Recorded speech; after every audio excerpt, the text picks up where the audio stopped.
So we're going to get into this LTO thing, which is not really an LTO thing. It's traffic enforcers. There's a lot of different agencies, as you well know, that govern the streets here in the Philippines, and they'll stop you.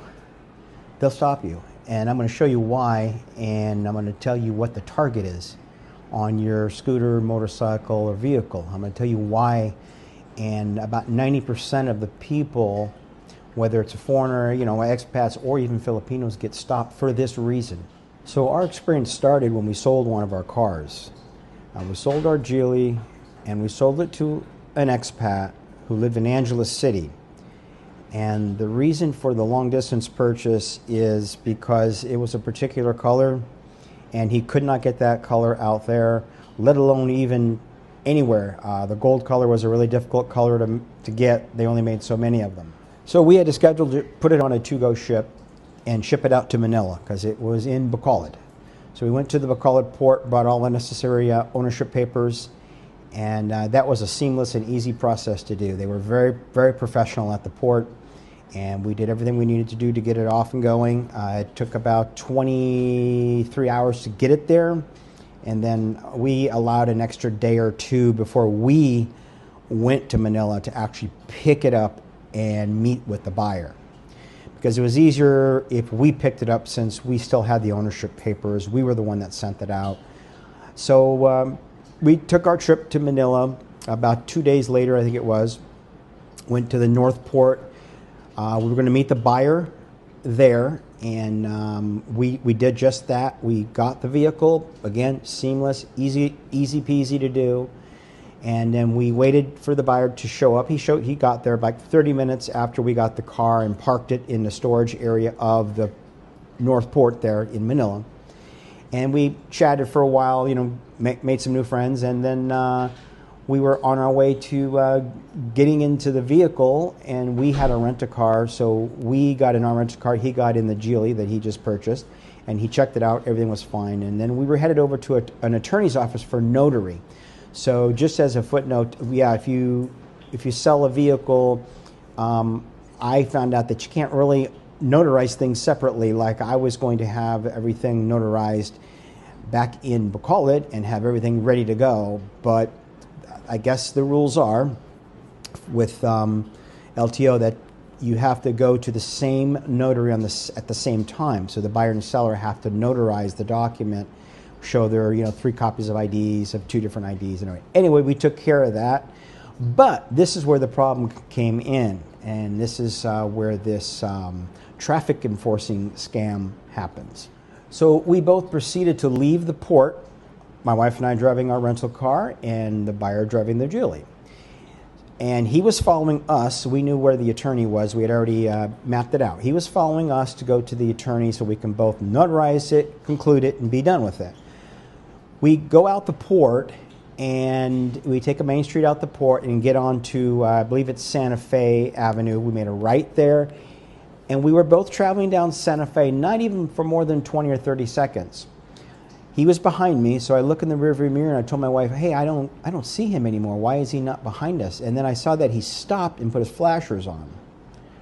So I pulled over and I sat there and I waited. I thought maybe he was, had to rearrange something in the cargo in the back or something. I don't know, but I waited and I waited.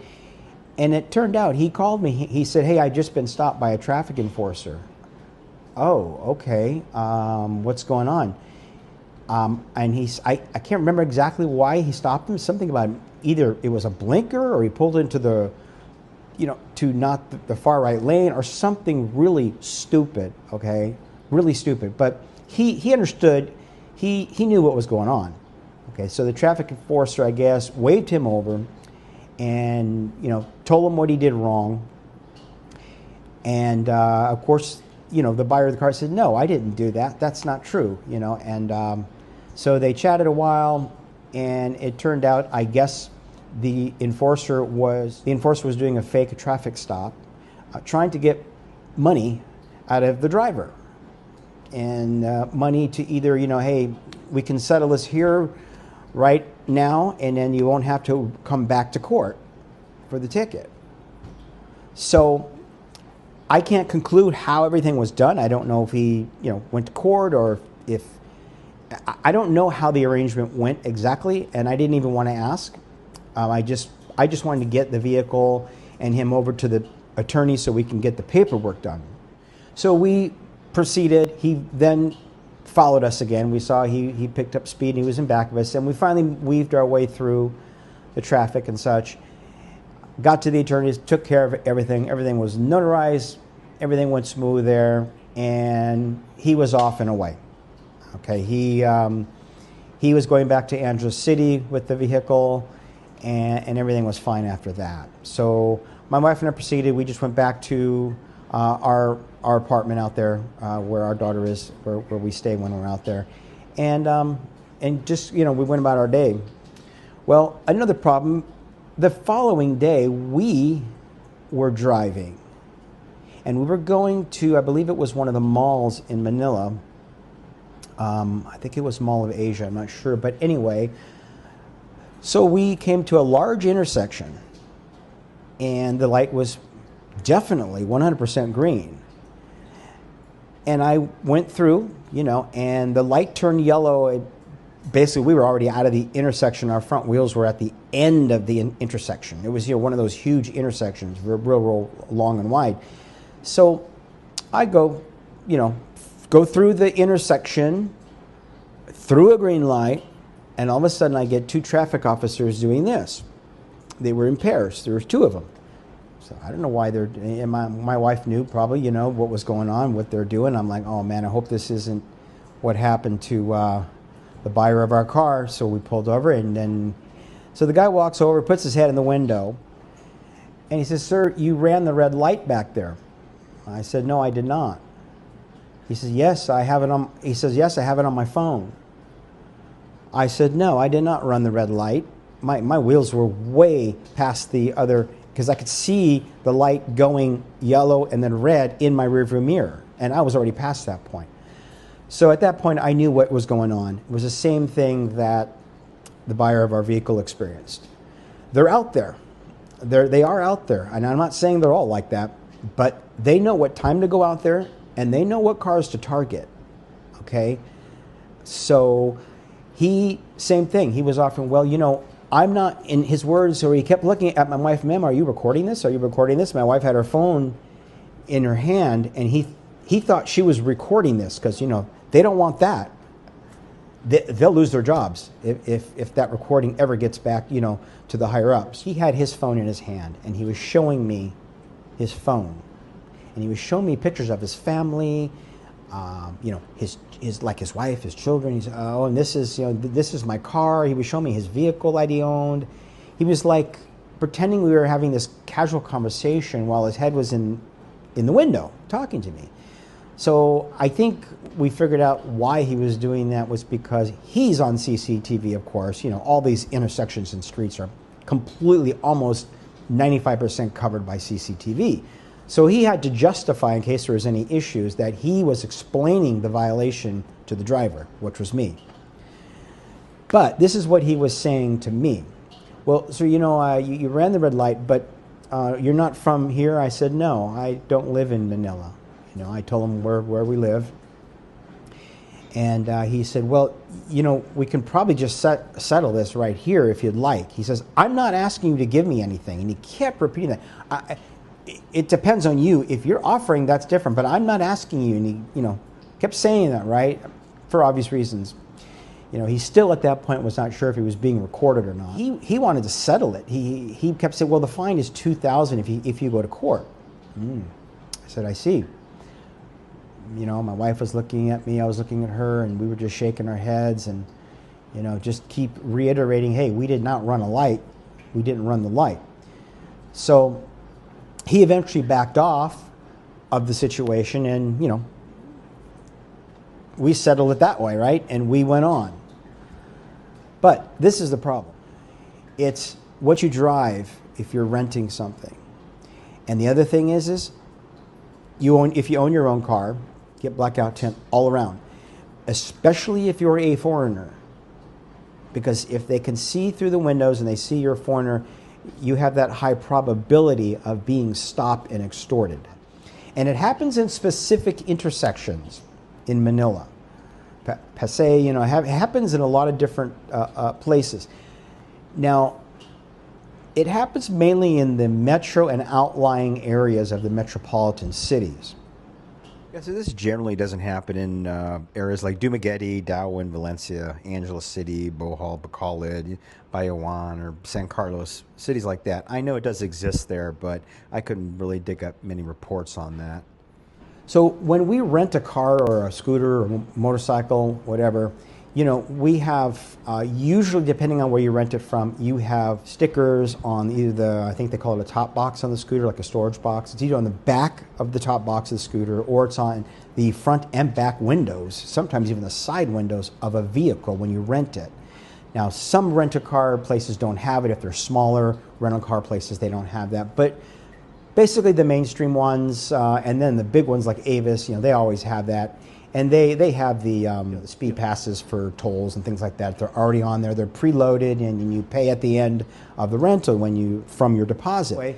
So our car had stickers. Our rental car had stickers. You know, T1, T2, T3. You know, giving authorization for that vehicle to go into all the terminals.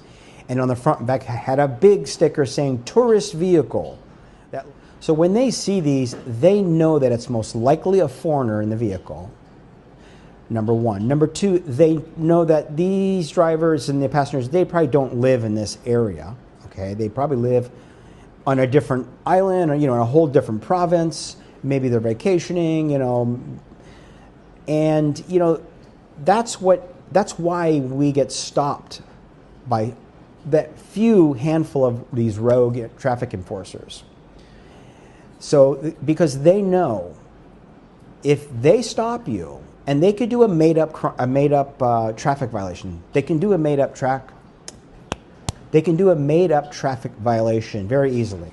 Okay, one of the other things is when they do stop you, they'll sometimes they'll threaten to take your license away. They'll say, you know, we really don't want to confiscate your license, sir or ma'am. And what they'll do is they'll, if they do take your license away, if you do decide to hold your ground and go to court and show your dash cam or phone, or just go to court and just plead your case, they'll give you it's like a pink slip that shows, you know, you're still a licensed driver, and this replaces your physical license temporarily until you're done with your court date. And it's usually about 15 days out. But again, it's expensive, you know. It's expensive. Who wants to come back, you know, for a traffic violation? If you don't live in Manila or wherever you get stopped, it could be 25, 30, 50K, you know, depending on air, hotel, transportation, and all that. So they know this. And that's why taking 500 pesos, 1,000 pesos for a 2,000 peso fine sometimes works out well for everyone. But again, in the long run, it doesn't. It hurts the agency, it hurts the drivers out there, it hurts the community, all the retail centers.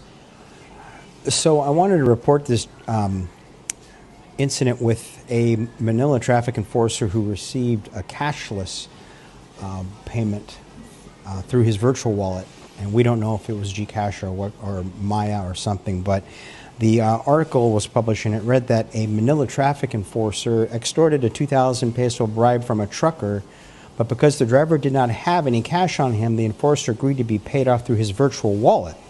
So he proceeded just to show him a QR code on his phone. And so the truck driver, I'll just say his first name, Proceso, he was pulled over by the traffic enforcers in Tondo, and according to the enforcer, who was later identified, I'm not going to say the enforcer's name, just his first name was Oliver. He claimed that the truck driver had broken traffic rules, and he accused him of again, most likely a made-up crime. So the enforcer offered to settle the matter right then and there for 2,000 pesos to be deposited in his virtual wallet. Unfortunately for the traffic enforcer, the truck driver took a video of the transaction. Apparently he did not know he was being recorded. So as soon as the truck driver went, and he did transfer the money so that way he can get it all on video, and he did report the incident to the commander, to the sector commander at that point of the MTPB. And then the officer was fired the next day. And apparently from the article, they were already surveilling this officer, because there have been other complaints but never a video. So once they got the video, they sewed it all up. So you're going to start to see things now like that where, not everyone carries cash or a lot of cash. So they're getting pretty inventive, to just pop up a QR code and settle it that way. So I thought I'd share that article with you. So one tip, you guys, if it ever happens to you, tell them you have a dash cam, or tell them your phone was on, and that you'll just forward, you'll go to court and you'll just forward the recording, you'll take it with you. And I'm pretty sure from what other expats say, you're going to get a whole different response. They're just going to give you a warning and let you go. I didn't have that. I didn't have a dash cam. It was a rental car. And I didn't have my phone on. At the time, I didn't know anything really about these types of scams. So I didn't want to, make an empty threat, obviously. So at this point, and and I'd like to get your comments on this too. What you think, because right at this point, I'm not even going to rent a vehicle in those areas anymore. I will not rent a vehicle and drive myself. And I love to drive. As I'm sure you do. I've been driving for many, many years, and I really enjoy driving. And I enjoy driving in the Philippines, but it's you probably see some previous videos we have. Check them out. Of a foreigner's, expats' liability in the Philippines of driving anything, especially a vehicle, a car, because that's like a weapon. So I think I'm just going to rent a driver, like either a private car, Grab, van, whatever, and just be driven around, because at this point it's not even about cost savings. It's just about liabilities and traffic scams going on. It's not even worth especially if you're in a metropolitan area. It could be Cebu, Iloilo, Manila. It could be different cities, not just Manila. It's running rampant though, pretty much in the Manila area. It makes people not want to come back to those areas and those communities. So I will not spend any money on a rental car. So they're going to lose our business there. It's not just us. I know, if this is happening to me, it's happening to a lot of tourists and foreigners, expats. It's happening a lot, obviously. So they're going to lose business there, the stores. I won't, which means that I'll just decide I'll just stay home. We'll stay at our place in Manila. We won't go out that day, or we'll just walk, or we'll take a Grab or a cab, whatever, a tricycle, even if it's close by. So the community suffers financially, because if you multiply that by how many people take trips to the malls and how much money gets spent at the malls, it hurts these communities economically when these rogue enforcers go out and they pull these scams. Just like at the airport. Those scams hurt people too, because they choose not to travel, so it hurts the airlines, and it hurts all the stores inside the airport, in the terminals, and it hurts the transportation companies who pick people up and drop them off. So it's like a trickle-down effect. So in the comments, tell me, what do you think? What would you do? And it may have already happened to you, so you may have had some valuable information that you can share that I'll post in the next related video. But now, as it stands, I will not travel through the Naya airport because of what happened with the gunpowder scam they had going there. And this was very recently. You'll see the video. It's on our channel. We even did a video about it with Geo in the Philippines as well. So it's on either channel. I will not rent a vehicle, a van. I won't rent and drive it. If I rent it, I'll have a driver. But even that's a problem, because if you rent it and it's in your name, you're liable still. The driver is liable for anything. The renter, whose ever name is liable, and the owner is liable. And that's in another episode too, which is in the liabilities for foreigners driving in the Philippines. That's already a video uploaded in our library, so you should check that one out. People think just because they're not behind the wheel that they're not liable for anything, and that's not true. If your name is anywhere on the documents, you're liable. I don't care if you even sold it and you have a bill of sale, a deed of sale, you're liable. You're still liable, just as liable as the driver is. And the Naya tragic SUV accident shows that. They actually showed the document, the show cause order I think it's called, you know. So, and I show that in the video as well. But anyway, so what would you do? What do you think is the safest mode of travel for a foreigner at this point if you were subjected to these sorts of conditions? Would you just continue to do it? What would you do differently? Let's, you know, I'd like to share it with the audience and, you know, and our subscribers as well. All right, you guys, well, thank you for watching, and please subscribe, and we'll see you in the next video.